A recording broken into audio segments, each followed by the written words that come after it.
በዓለም የትምህርት ታሪክ ስርዓት ውስጥ የምትፈራውን የምትማረው ኢትዮጵያ ውስጥ ብቻ ይመስለኛል።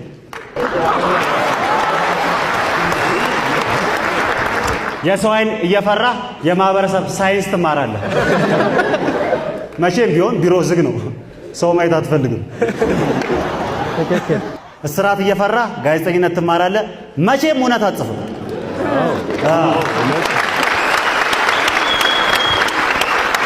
እሺ እንበል ማለት ሀገሪቱ የተማረ ሰው ስለሌላት የምትፈራው መማር ምናልባት ልክ ሊሆን ይችላል። የምትፈራውን መኖር ግን ልክ አይደለም። ጨለማ እየፈራ ዘበኛ መሆን ልክ አይደለም። ሌሊቱን ሙሉ ማን ነው ስትል ይነጋባል። ማን ነው ማን ነው? ሚያው ማን ነው? ሚያው አልኩህ እኮ ብራዘር።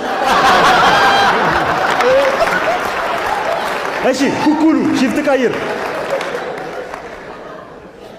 መርፌ እየፈራሽ ነርስ መሆን ልክ አይደለም እህት አለም። ፈሪ ነርሶች ገጥሟቸው ያውቁ? ፈሪ ነርሶች መርፌ ሊወጉ ብለው ከመቀመጫ እኩል የሚንቀጠቀጡ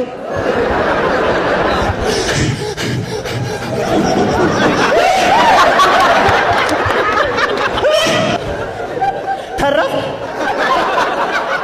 አላየሁትም።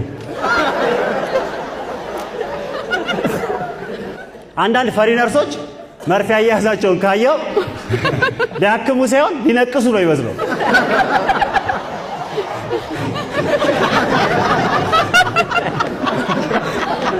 እንደዚህ አይነት ፈሪ ነርሶች ከገጠሙክ ከመርፌ ክፍሉ ከመውጣት በፊት መቀመጫን ሙሉ ለሙሉ አይተመረከብ ይኖርባል። አይታወቅም። ምክንያቱም በኢትዮጵያ የመጀመሪያ ሰው ልትሆን ትችላለህ። ቂጡን ጉራማይሌ ተነቀሰ። በእርግጥ በጣም ደፋር ነርሶችም አሉ። ይሄ የሚካድ አይደለም። መታመም ቢያሳዝናቸው ግን መርፌ ከሆነ ተያዘዘልህ መርፌውን ወግተውክ መገላገል የሚፈልጉ እንደዚህ አይነት ደፋር ነርሶች ገና የመርፌ ክፍሉን በር ከፍተህ ስትገባ በጉጉት ነው የሚጠብቁ።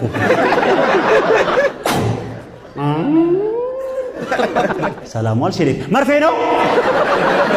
አዎ። ቶሎ በል ቶሎ በል፣ ሱሪና ወደ ፊትና ወደ ግድግዳ። ቶሎ በል ቶሎ በል።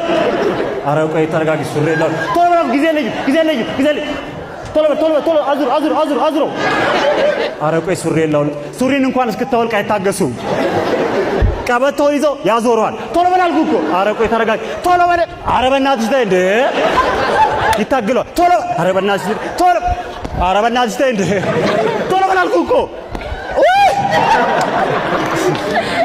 ምናልባት አንተ የተወጋው የቶንሲል መርፌ ሊሆን ይችላል። ሰማይ ምድሩ እየዞረብህ ልታጽናና ትሞክራለች። አይዞ አይዞ፣ እሺ እጄ መድኃኒት ነው። አይዞ አይዞ አይዞ። አሁን ደግሞ በዚህኛው በኩል ዙርልኝ እንዴ! ሁለት አዎ፣ ሐኪሙ በሁለት አፋ ይወጋን ያለው። አንዴት ዞርልኝ፣ ጊዜ ስለሌለኝ ነው። ኧረ ቆይ ተረጋጊ። ቶሎ በል ዙርልኝ አልኩህ እኮ። ኧረ ቆይ ተረጋጊ። ዙርልኝ አልኩህ እኮ። ኧረ በእናትሽ ተይ። አዞርም ዙርልኝ አልኩህ እኮ።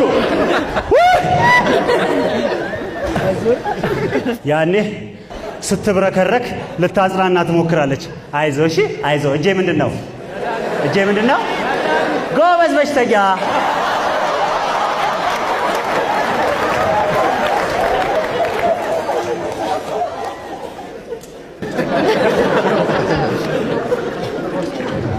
በእርግጥ የተረጋጉ ነርሶችም አሉ። ያው ስራቸውን በአግባቡ የሚሰሩ ሚካድ አይደለም።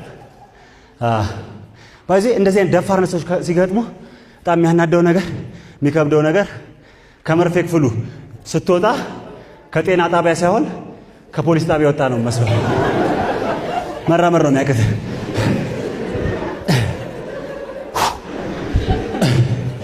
ታክሲ አንድ ያዝልኝ። ነግሪ ብራዘር፣ ባትሪ ላይ መቻ። ኧረ እባክህ ወይ አንተ ተቀመጥ። ሌልቁም ጤና ጣቢያና ፖሊስ ጣቢያ በጣም ይመሳሰላሉ። ጎበዝ መርማሪ ለማግኘት ብዙ ትመላለሳለህ።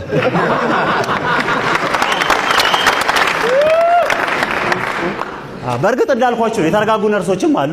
የተረጋጋ ነገር እንወዳለንና ሁላችንም።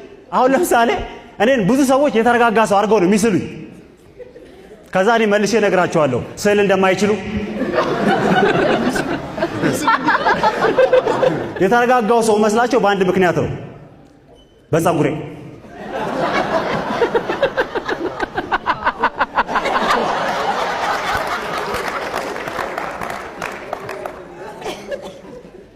ራሰ በራስ ስትሆን አስቸጋሪው ነገር ሰዎች ቀዝቀዝ ያልክ ሰው ነው የምትመስላቸው።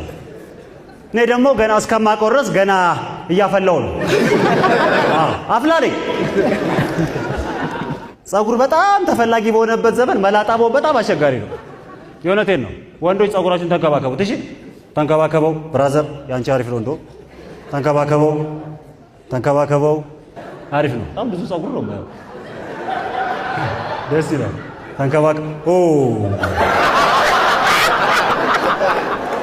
አንተ እንኳን ልጅህን ተንከባከበው።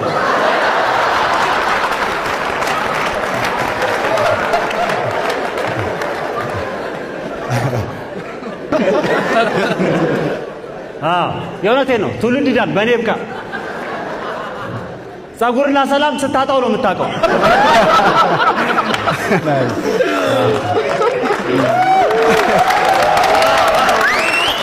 ወጣት ሆነ ራሰ በራስ ስትሆን አስቸጋሪው ነገር ሰዎች የነገርካቸውን እድሜ አይቀበሉትም።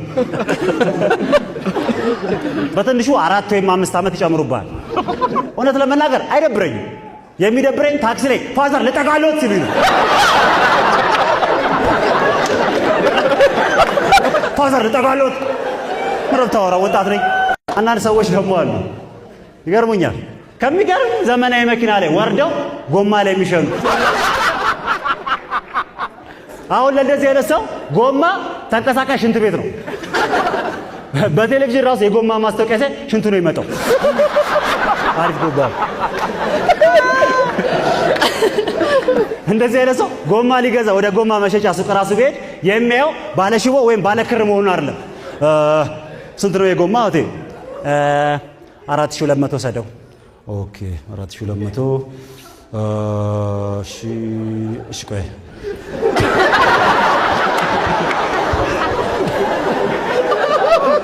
አይ አሪፍ ነው ሽንት ይችላል። አንዳንድ የታክሲ ረዳቶች ደግሞ አይታችሁ ታውቃላችሁ?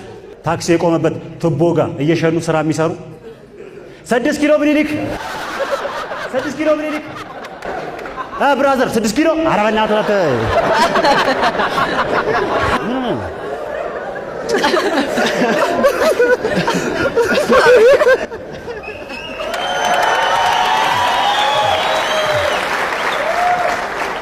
ሲስተርዬ 6 ኪሎ እንዴ ኧረ በእናትህ ሸፍነው እንዴ። አዎ በእርግጥ ያው ፒያሳ ላይ ግን 6 ኪሎ መግባት ይችላል። ያው በእግሬ መሄድ ስለምችል በእርግጥ ሴቶችም ይሻላሉ እኮ እናቶች። ይሄ ቀልድ አሁን ይመጣል። ዝም ብዬ ልንገራችሁ አልዘጋጅም። ግን እንደዚህ የሚሸኑ አሉ እናቶች ሆነው እንደዚህ ሐይቅ ላይ መረብ እየጣሉ ነው ይመስለው ቀሚሳቸው።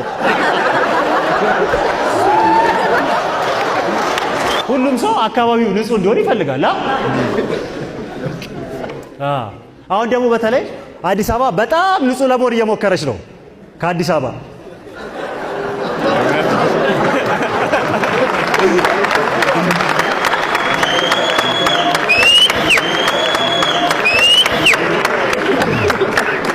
አዲስ አበባ በጣም ንጹህ እንድትሆን ቻይኖች ብዙ ነገር እየሰሩ ነው። ለቻይኖች ሲያጨብጭቡላቸው ስራቸው ጥንቅቅ ያለ ነው። ምናልባት ለቻይኖች መናገር እንፈልገው ቻይኖች እባካችሁ የጀመራችሁትን መሰረተ ልማት ብቻ ጨርሱ፣ ሴቶቹን ለኛ ተው።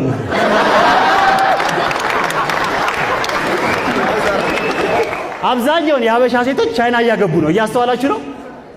ቻይና የምታገቡ የሀበሻ ሴቶች ይሄን ማድረግ መብታችሁ ነው፣ አያገባኝ። ነገር ግን ገና ለገና የሀበሻው ፍቅረኛሽ ከዛሬ ነገ እንጋባለን እያለ ስለዋሸሽ ወይም ደግሞ ገንዘብ አለኝ እያለ ስለዋሸሽ በሱ ልተነስተሽ ቻይና ማግባት የለብሽም። ምክንያቱም እኛ የሀበሻ ወንዶች ቢያንስ ስንዋሽ አይናችን ያስታውቃል።